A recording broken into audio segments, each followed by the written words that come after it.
this segment of the Word for Mac OS tutorial, I'm going to go over how to use the Dictate tool to add new content to a document in Word.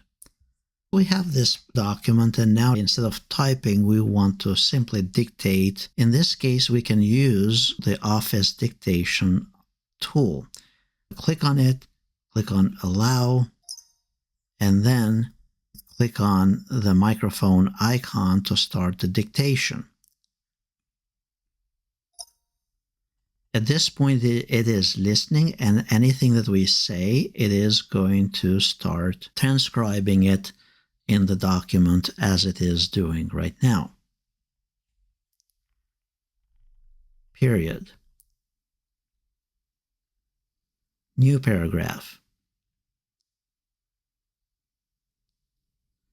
The transcription tool is very helpful because it can save you time if you know what you're trying to say as part of the document, period. Notice there are additional configuration options in the dictation settings as well next to the dictation icon. Now to stop the dictation, tap on the microphone icon here.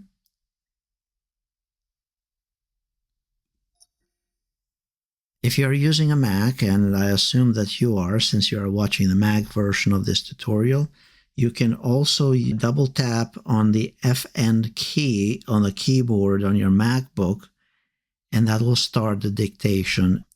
As you can see, it's very similar to the Office Dictation, but in this case, it is using the engine from Siri. Period. New paragraph. To stop the dictation from Siri, just tap on the FN key on the keyboard.